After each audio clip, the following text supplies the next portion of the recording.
My name is May. You guys know me as May Win. For those of you who don't know me, I've been RPing for about 20 years, but I just recently started, as in July of last year. Thank you, in Purple Lotus. I handle the logistics for Purple Lotus, so I do all the Discord stuff in the back end, make sure all of the staff stays communicated with, all those kind of fun things.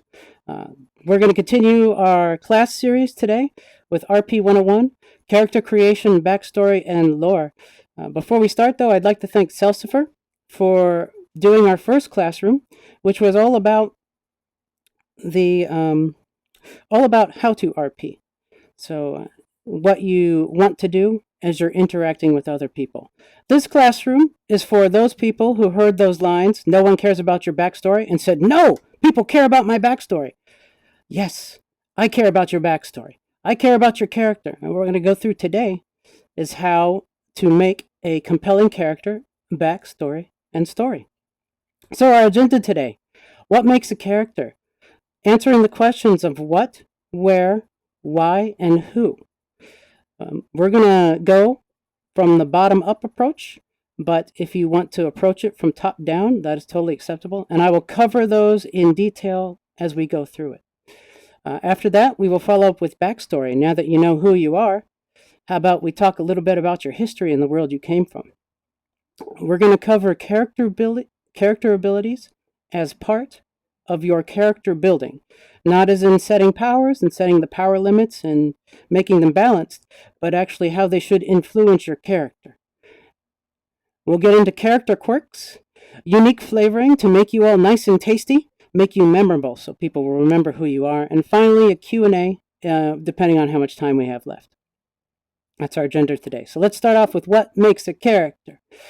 So I'd like to ask all of you to think back on your most memorable, favorite characters, either in RP, in books, in shows, in movies.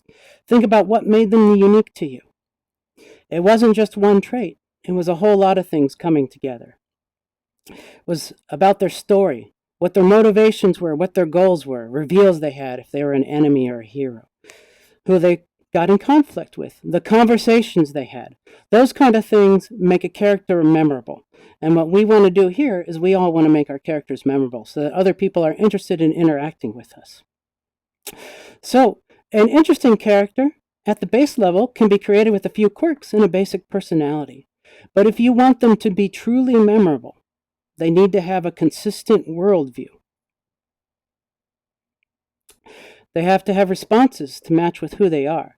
This is not something that is said, and we're going to go over this many times. This is not something that is said in dialogue, but shown in the actions your characters take.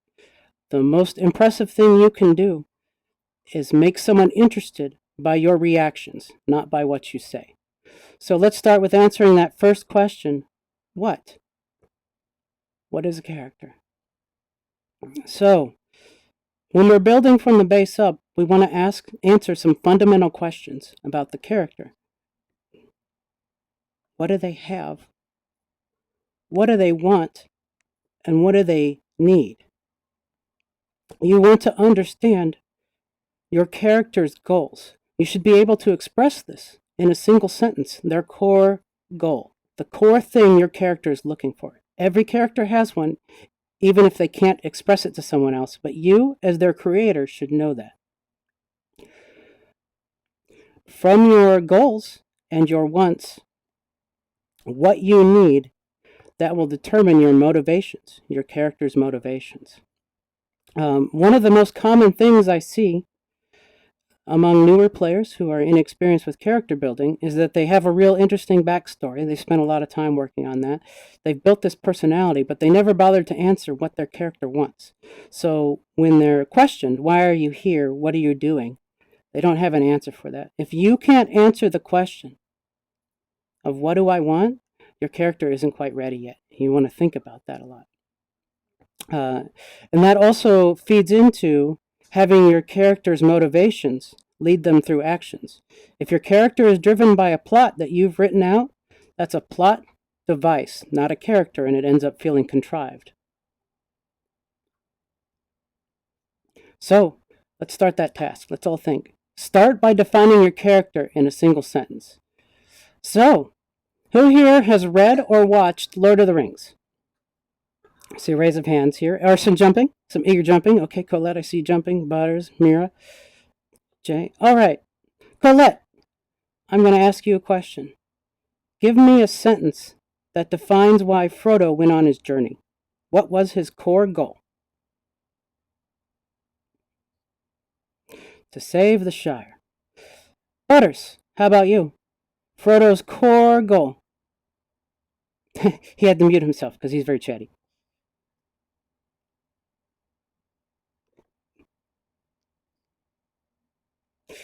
Destroy the Runwing. Both of these are true. Motivations and goals can change over time. So when Frodo started, his desire was to help his friend Gandalf. In one sentence, I'm going to protect the Shire by taking this ring to the elves. Over time, though, as things changed, his core goal changed, and thus his motivations. So he went from, I am taking this ring, to, I must destroy this ring to save everybody. He became a hero in that journey. These are the kind of goals you're looking for in your character. It doesn't have to be world ending. Your goal can be as simple as, I just want to be with my friend. But it's important that you have a core goal that you understand so that you can motivate your character from that. Let me ask another question. How many of you are familiar with Batman? If I don't see every hand going up now, I'm going to know you're sleeping. There we go. Okay. Jay, in one sentence, give me the core motivation for the Joker.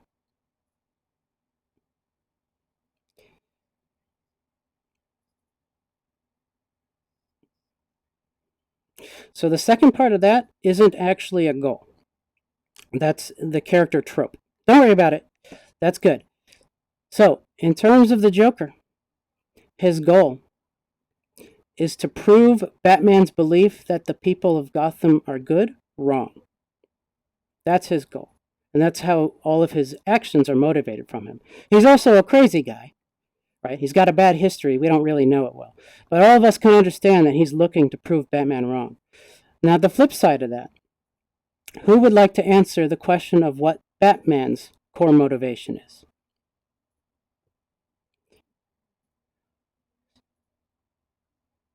Butters, go ahead. That's a good one. That's actually motivation. Pretty close. Batman's core goal, the thing that drives him more than anything else, is to make sure that what happened to him never happens to another child in Gotham. That's his core goal. And every action he takes from the beginning is a reflection of that core goal. So when you're building your character, you want to think about this. You want to have a single sentence that can summarize you as a character.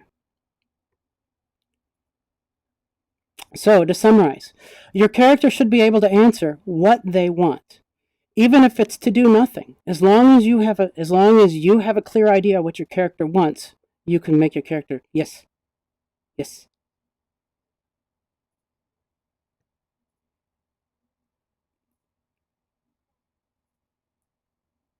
Oh, okay. No, it's not. Yeah. Give me a moment. Let me turn that on. Thank you, Matt. Give me a moment here. Oh, this is going to be a problem actually. So enjoy watching me fiddle with this. Yeah. Give. Yeah.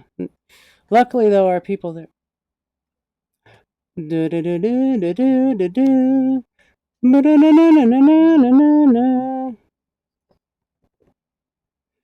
Yeah, hold on. I need to, sorry, I forgot to. Got a little too excited there, buddy. He is. He is a delight, a true delight. All right. Boop, there we go. I think we've got the desktop audio going. Please talk, everybody. Butters, please be loud. Because you're loud, that's why. Let me check the source here. I'm not seeing it. Matt, let me know if you're hearing it.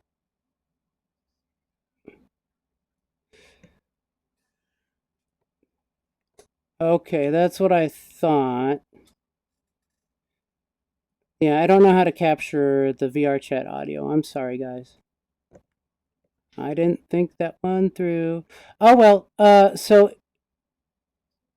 I think actually I can pick up the Rift audio If you here. can't get it to work, an option would be that you repeat the answers Yeah, that are given. I will definitely do that as It's a little well. bit annoying. Okay, let's see. That should actually work there. Okay, go ahead and talk now, guys. Melotus. Can't hear. Wait. You ever? Yeah, it's working now. Right? That's Pillar. Okay. He says to wait. Yeah, it's about 5 seconds He's delayed. Voice and typing, I'll he's stream it typing. on Twitch. Okay. We good now? Are we good now, chat? I hear a soy boy. Yeah, you're gonna hear me. We can hear. Okay, thank you, Corrupted. All right. Okay. So to summarize, your character should be able to answer what they want, even if it's to do nothing. Characters, like people, are driven by goals. Those goals give them motivations. That goal helps set them on their journey. Whatever your journey is, even if it's to work at a bar, you should have one. Once you know their goal, now that we know that we need a goal, it's time to talk about where we come from.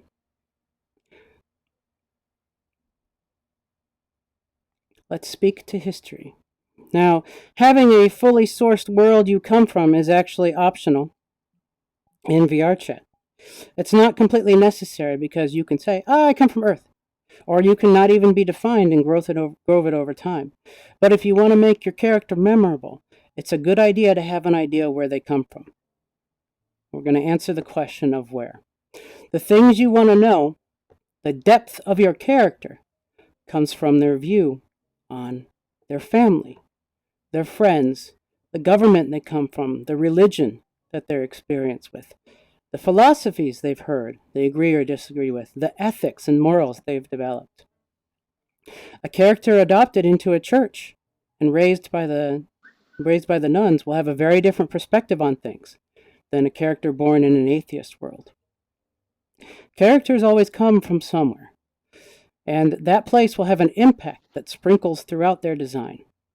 And this is called their core worldview, or their worldview. It's their understanding of the world before they join the RP. So, some examples of common worlds that you're familiar with are magical worlds, fantasy worlds, like Lord of the Rings, for example, where our prototypical elves come from. Something like the Feywilds, which Mary Smalls has started up. Technological worlds. If you've read a lot of books, it helps a great deal. So books like The Commonwealth, like from the Culture series by Ian M. Banks. Those kind of things will give you more complexity in your world building for your character's past. You can even pick our world. You can pick a apocalyptic version of our world, like where May comes from. You can pick a dimension, heaven or hell, the dragon plane. Who knows? You can make it all up if you want to. But what matters is that you've thought it through so that you can answer the question of where did I come from? So, let me ask Colette, tell me of one of your favorite worlds. That's a very good question. Actually, I like Never-Ending Story. So The Never-Ending Story. It's a beautiful world, kind of a mix of fantasy and modern. Two worlds combined together on top of each other. Great for character development. Butters! Name for me. One of your favorite worlds. I actually asked him this ahead of time. The Labyrinth. Oh, right. Ball jiggling. I got it. Anyone else? Is there anyone else who wants to volunteer a world? I've got a world. Celsifer. I also said Sketcher's World too. Yes, Sketchy World is also adorable.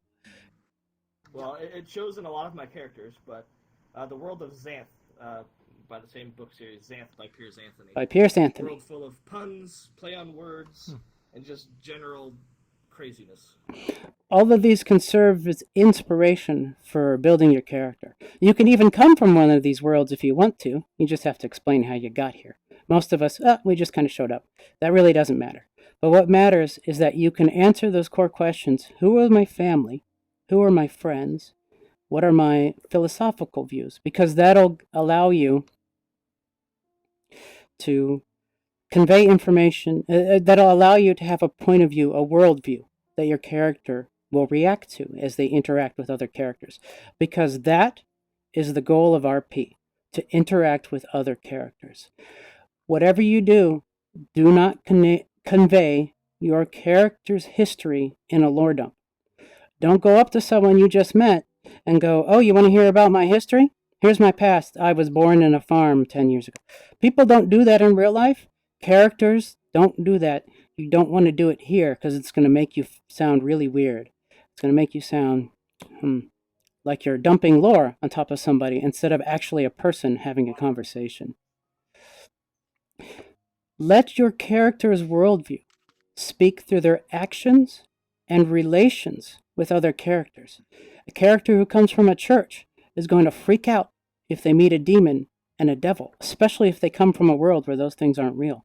A magician who comes through a technology world is going to be fascinated by all these interesting devices they find.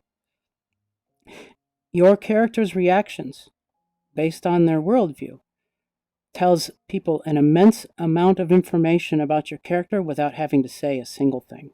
It's a great way to convey character. So, to summarize, reactions drawn from history and worldview will help define your character without having to lore dump on others. Use worldview to provide context to your character's views and actions. Reactions to others should come naturally from your worldview, and then over time, as you get to know them, your reactions will change. Spend time thinking on how the world your character comes from will influence their perspectives, and talk about their history and reactions. VRchat and RP in general are a very reactive world. The more reactive you are, the more life you provide as you're interacting with others, the more lively you will feel to others, and the more memorable your character will be. So, who and why? Building our characters. Now that we have goals, and from those we've extracted motivations, and we know about your history and worldview, we can start working on the personality of your character. Now, what I've described to all of you is a way of building your character from the bottom up. Start with their goals and motivations, determine a worldview, and then start working on their personality. But some of you are going to want to work on the personality first. You're going to want to say, "This is the character I want to build." If you are one of those kind of people, you'll still want to work on the bottom things, but you'll want to work on it in a different order. You'll want to think about what goals brought me to this point. What created this personality that I desire? What made a demon who knows how to fall in love? What made a human who turned himself into a vampire to save his friends? What made a man who goes out in the night to go defeat criminals with his bare hands? You want to think about how to build those characters. In our case, I showed you one way, but doing it from the top down is perfectly acceptable.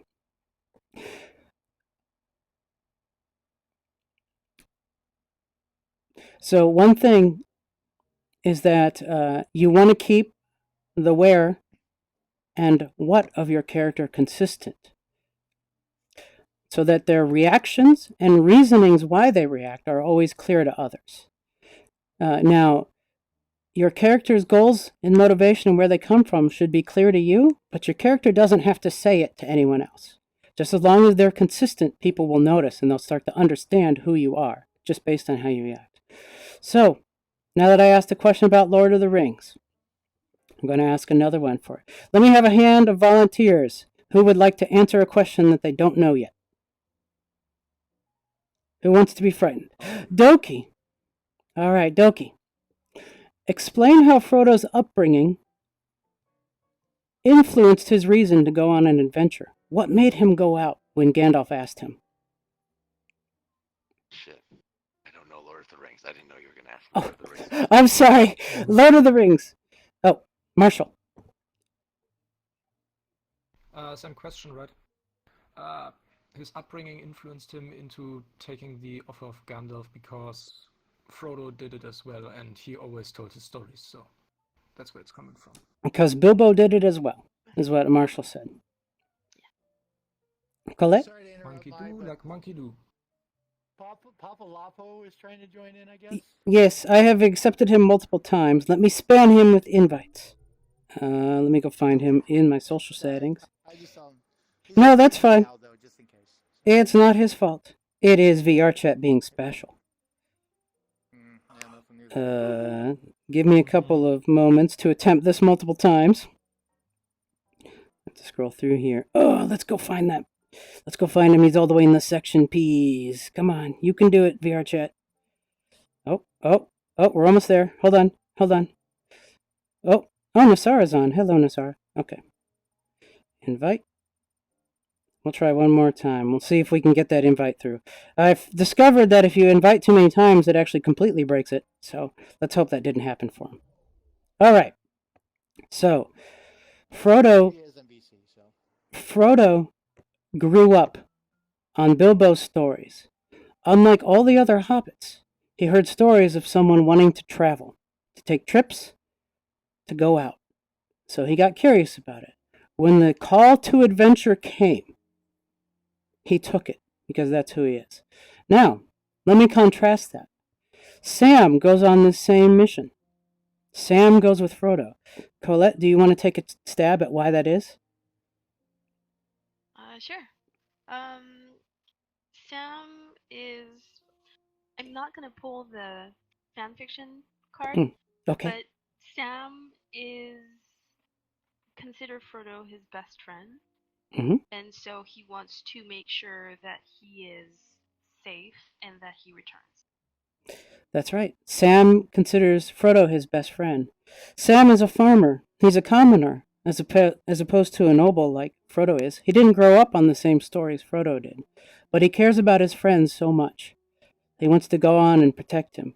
In the original book, he actually plays the job of a bagman, but that's besides the point. So, with that said, now let's talk about the results of this. They have a different origin, a different why they're going on this adventure. And that results in a different outcome when they return. Frodo, who wanted to go on an adventure, did. He completed his journey. When the opportunity comes to retire, he takes it. He's done what he wanted to. But Sam, who just went and wanted to be with his friend, his adventure's not done. He has more friends. He has family. He returns to his life. He ends up happy. The origin, the where, the who, and why of their characters results in different outcomes. And that's what makes them compelling and different characters, and why we can have fun little discussions about them. So, assuming I can get this to go. There we go. Who and why, to summarize.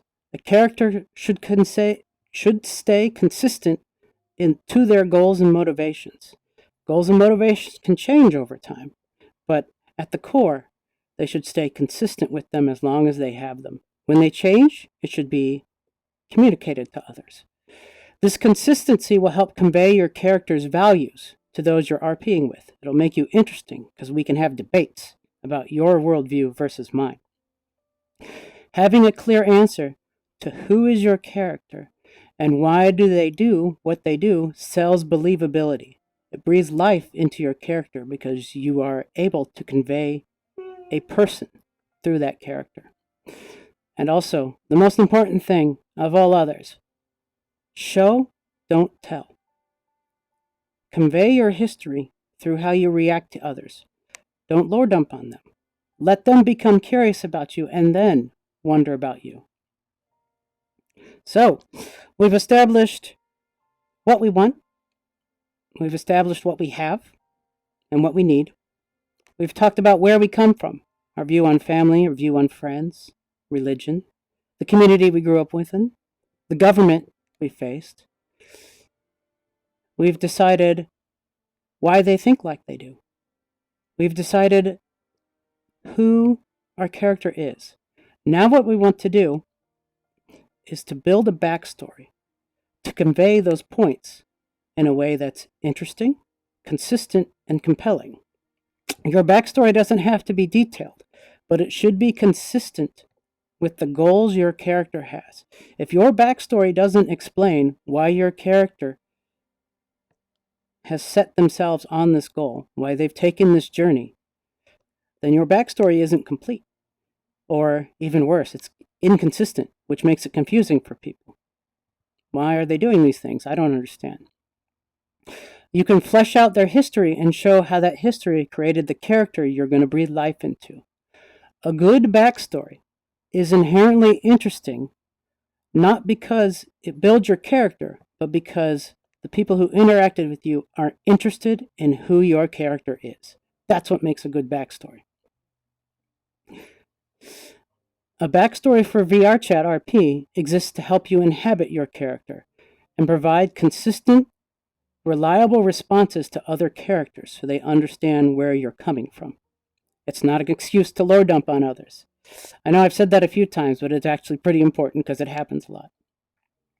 So, as I've mentioned a couple of times, the most common mistake with live RP is going up to someone and dumping your traumas on them or your backstory. Don't do that. If your character wants to convey your history, have a reason behind doing it and treat it like a real person would. Get to know somebody. Have drinks over a bar. Talk to them, become friends with them, get in debates with them because your worldviews are different. Earn your reveals. Earn your backstory. It makes it so much more rewarding when it comes naturally than when it comes out as dialogue. Someone wonders why you react so harshly to demons, why you're so mean to that nice demon bartender.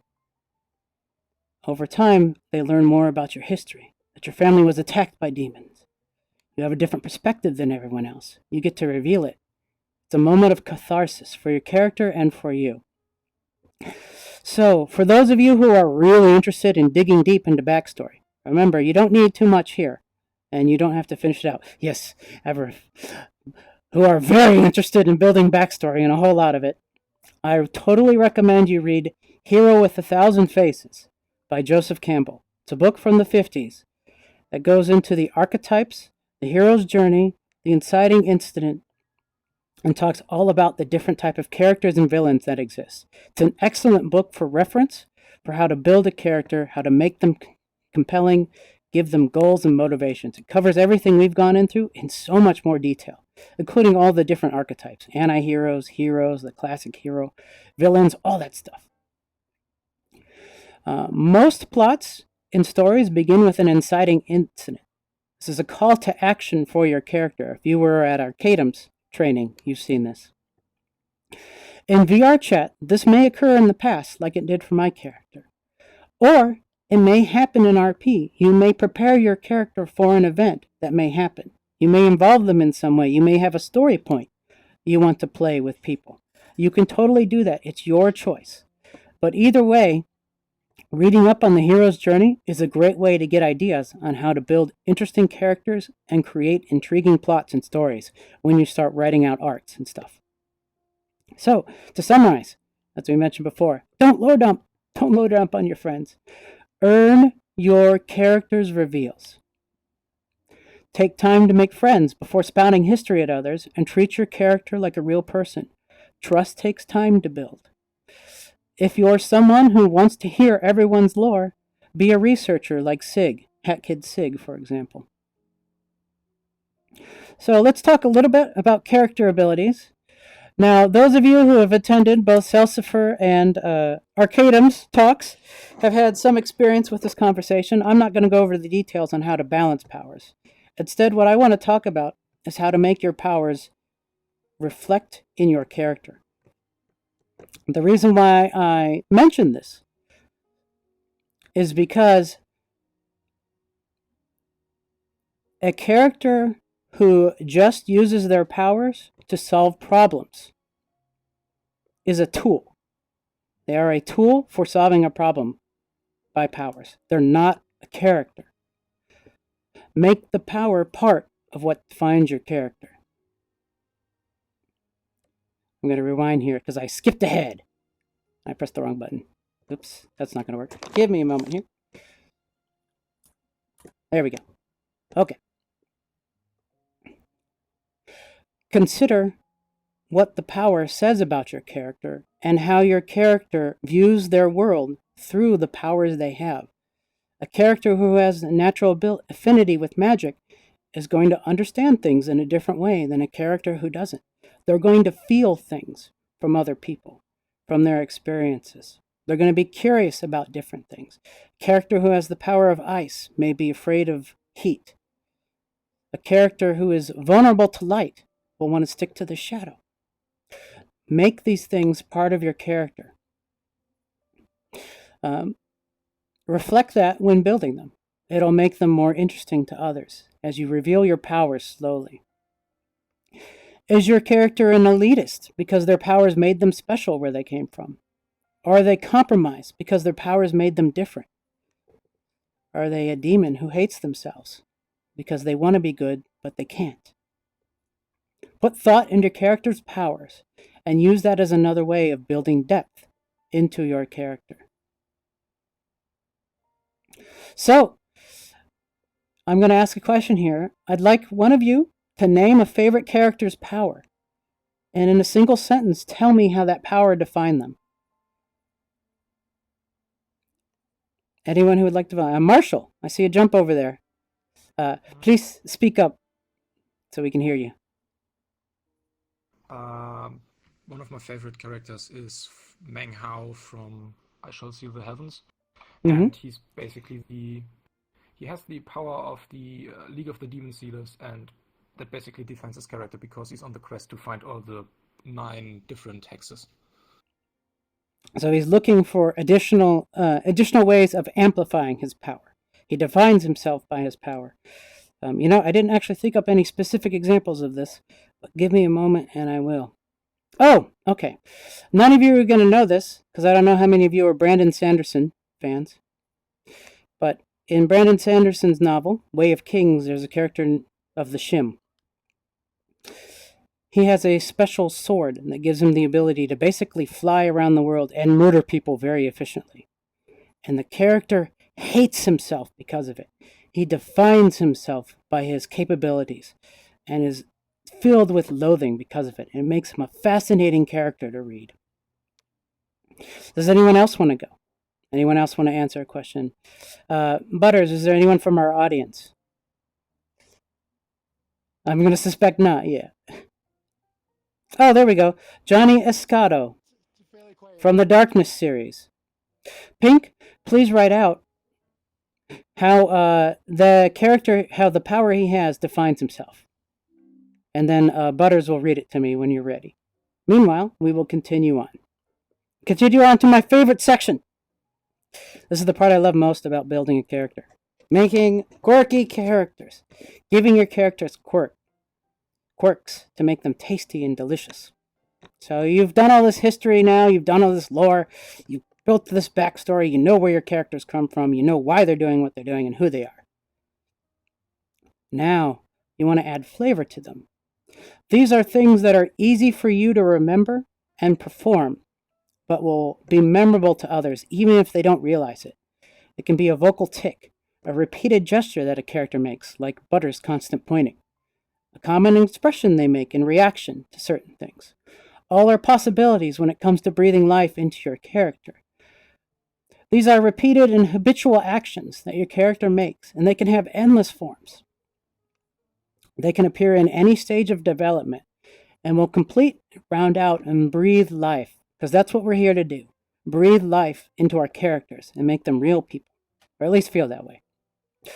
Heath Ledger, for example, when he was doing the Joker, he constantly licked his lips. I don't know how many of you realize that, but that's actually one of his character quirks. He licks his lips for some reason. Miss Universe, if you've ever watched her, is an absolute wonderful performer when it comes to tics. Every one of her characters has unique tics and quirks. If you met Vincent, if you've ever interacted with Vincent before, he has a specific verbal tic that he does where he goes, whenever he's nervous about to start a sentence. He does that every single time, and it's a quirk of his. Double Goose's David Shepard, for those of you who have met my favorite drunk, he hates the number 9. He's very, very convincing about it. Every single time you talk to him, he will always mention how much he hates the number 9. And he gets triggered whenever you bring it up, which is one of my favorite things to do to him. For those of you who've interacted with Miss Oblivious, her hybris, she has a specific greeting she always uses when she's an AI. Hello. That is a quirk of that character that makes them memorable. It makes them unique and feel tasty. Also, if you've ever watched Hybris talk, she'll cover her lips whenever she's nervous. She actually brings up her hand every single time. These are examples of character quirks. They're all different little things, different little sounds. Miss Universe has a character named Rattler who sways back and forth. He does this anytime he's happy and talking with people.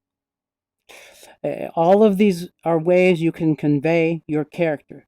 You can breathe additional life into them. So, we're at the portion Q&A time. Butters, hello.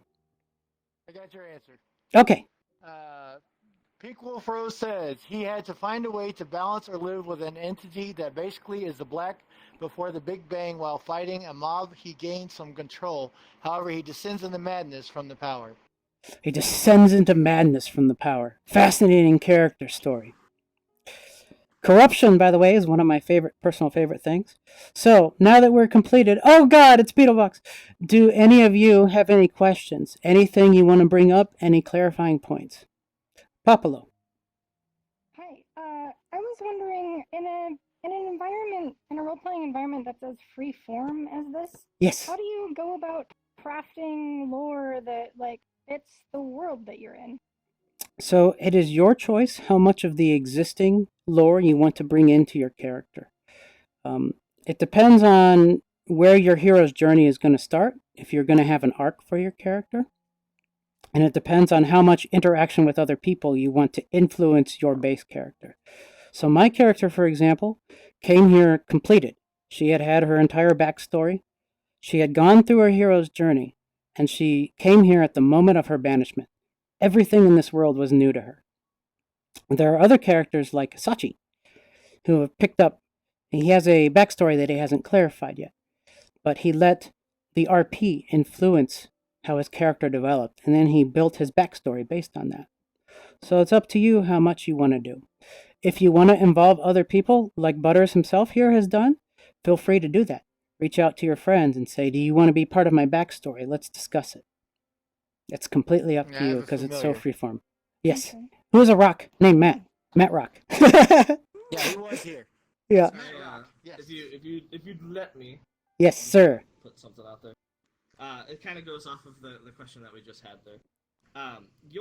For RP, your character is living a life, right? Everybody here lives their life. I hope nobody's here is an undead. Everybody. No offense to any undead. You let people around you. How far? Do I sound super far away? Yeah, you're very quiet. Nah. Kind Hold of, on one but second. I hear you. I don't know why I'm super quiet. There you go. That's better. I leaned into my microphone. This is better. Eat it. Just Anyway, eat it. It'll make it better. so- oof. Everybody here lives a real life. I hope nobody here is just non-existent. Anyway, so in real life, you guys let the people around you dictate how you feel or how you interact or how you move on a given day, right? Ooh. All your friends, all your coworkers, all your family has an impact on how you live your day-to-day life. Your RP character is exactly the same as that. Your RP character is just living their day-to-day life. Your story and everything going forward is dictated by every person around you, right? You come into the bar and you talk to somebody, even for 3 seconds, that will have an impact on how your character moves forward, right? You let everybody surround you build your character up. As May said, her story is done, right? And she came here and has let everybody build her up. May was kind of stupid at the start. She goes about things. So, when it comes to moving your backstory forward, let everybody you interact with change your character. And I don't mean, like, change it like crazy. I mean, influence how they decide to do stuff. You may come in, as May said, you may come in as a super religious person who hates demons, but then you run into May. May doesn't seem like a bad demon at first, right? At first. There are yeah, at first. There are stipulations and little clauses to everything, right? And having somebody that's a super religious person, super crazy about, like, oh, demons killed my family, Well, guess what? Talking to Mhai and interacting with some of the demons that come into Purple Lotus can change their worldview about how they, and that goes into Mhai's, like, you know, changing your motivations and goals as you go, right? Let me actually follow that up a little bit here. Yeah. This is something that both Celsifer and Arcadum have covered in detail, so I'm not going to go over it too much, but letting other people influence your character is the most rewarding way to do RP. You don't have to let them change your character, but letting them have an influence, seeing your character's perspective change is the most rewarding thing you can do for anyone else. So that's something to let happen when you can. I did see a question here from Twix on how to choose a voice for a character. So this is actually completely optional and up to you. Yeah, sorry, Butters, I was checking it. So this is completely optional and up to you. In my case, to play characters, I have to find an accent if I'm going to change my voice. This is my normal voice. This is Mhai's voice. And then when I'm playing different characters, I am a method actor, so I like to have the accent down first. In the case of playing an Incubus, he has a Persian accent that I worked on for a while. In the case of my detective who's going to show up in a future RP, he has a New York, Boston type of accent, New York, New Jersey accent. What are you talking about? Who are you? What are you doing here? Why are you in this bar? That kind of thing. He also talks a lot louder than I do. He almost sounds like a guy, which is very hard for me. I'm not very guyish sounding. Okay. So. Is this? I fixed it. Can people hear me better now? Yep, you sound fine. Very similar. I turned my volume up. Okay. You sound okay. Whatever. So I wanted to go back to the fulfillment on letting people interact with your character, right? And I just wanted to say that Beetle Fox does a lot of stupid stuff, and he gives out a lot of stupid stuff, but he also gives out some serious stuff every now and then. And there's nothing in the world that makes me feel better as a role player than seeing somebody I've interacted with take that experience or take that whatever I gave them and use it. It makes me feel so well. Like with we'll talk about Oblivious and her character Hybris for a second. A long time ago, Beetle Fox gave Hybris the means to cure / cull insanity in people and help them come back to their normal senses. And not too long ago, probably a couple months ago, I'd say, she used that ability again to help a character come out of insanity. And it made me feel so good to know that I influenced her character enough in order for her to use that ability. And there's nothing more rewarding than that. This goes for everyone, even someone who is frightening as Arcadum. I've been speaking to him recently, and the thing he told me is that he feels so rewarded when people will bring up things that his character did with them, his interactions done, and that have changed them, and that he sees that going forward. So that's what we say when we mean your interactions, letting other people change you, will have a wonderful influence. Butters, go ahead. And then Everett afterwards. I had to make sure I wasn't muted.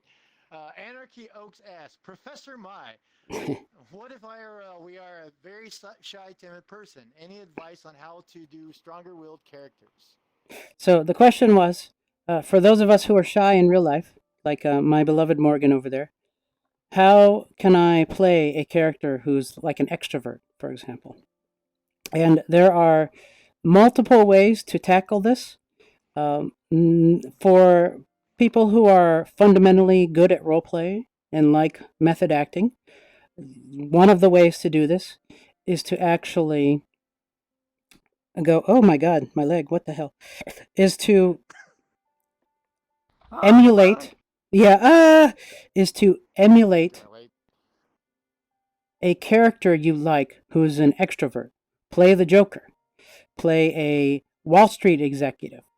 Play some kind of, if you don't want a bad example, play some kind of hero you see on television or show. Just for a while, pretend to be them if you want to do it that way. The other way, and this is the way that people like I have personally dealt with it, is by very slowly creating characters that are incrementally different from myself and playing that new personality. So the original version of me was very shy, very quiet. She didn't talk much. And over time, I've slowly made her more extroverted as a way of practicing this. Practice is the only way to reach this point. You have to practice it. It'll become easier, and eventually it'll become natural. And then you can decide if you like being that character or not. Everett. There's nothing wrong with being shy too. Yes. I consider myself a seasoned role player, and when I make a new character or go into a new situation, I still get butterflies and I still get nervous. So there's nothing wrong with it. It's just you're stepping out of your comfort zone. Everett. I didn't actually raise my hand, but what I was gonna say is me and Jay did the last thing you were talking about pretty well in our introductions to roleplay when it comes to changing a character. Because he sort of showed my character. Because when I first came in here, I was really wacky and kind of goofy. I was like throwing glasses and kind of just sort of being all over the place. Get out, troublemaker! Jay sort of helped me out, but as things went on, he discovered that I'm just sort of projecting that because my character's super insecure without her like special powers and stuff. So so ever since then, I've been a lot more like collected. And he talked her down. That's been a really cool progression in how like my character went from one stage to another because of an interaction we had. And it makes both of you feel all the more delightful to be playing together because you're rewarded by interacting with each other. If there's no further questions here, we'll go ahead and finish the classroom. Anyone else? Can I just add something? Sure. Come on up here, Colette. Go ahead and stand next to me and present it. Because the camera's right there, so people on the stream can see it. Here, let me stand. No. Let me stand. Hello. There we go. Hi. I had this conversation with someone the other day. I can't remember who it was exactly, but they were asking if they had gotten any development for their character in roleplay. And what I answered that person was that every action or every conversation, everything that you do essentially moves your character forward. There's no such thing as only big events that will further your character into their story. Everything that you do, as silly as waking up in the morning, is further advancement for your character development. So always keep that in mind and don't feel that you need to be in big RPs to actually have an interesting character. And that's actually the purpose that we serve here. We are the little friendly RP that could. So if you are not part of a big group, if you just want to hang out and try out new characters or just have fun and be social, Purple Lotus is the place for you. With that said, if there are no further questions, we'll go ahead and end the stream here. Oh, Everett. Yes. This might be not as related, but this is just one I had on this side. Can you talk to yourself, or is that generally ill-advised? What do you mean by talking to yourself? Like if there's some sort of reason your character would have to speak to something within their own head or an entity outside them that no one else can see that's a part of the role play. Oh, I talk to myself you're by yourself all the and you're time. talking to a different something you would call something else, but it's yourself. That's totally okay. In fact, it can make some interesting dialogue and some unintended consequences when it happens. So yeah, that's totally no problem. Cool. Okay. With that said, we're going to go ahead and finish up for tonight. Thank you, everyone who attended. The slides will be available on the Purple Lotus Discord. I will pin them in the announcement channel for those of you who want them. And with that said, let's flip back over and say goodbye to everybody. Goodbye! Goodbye.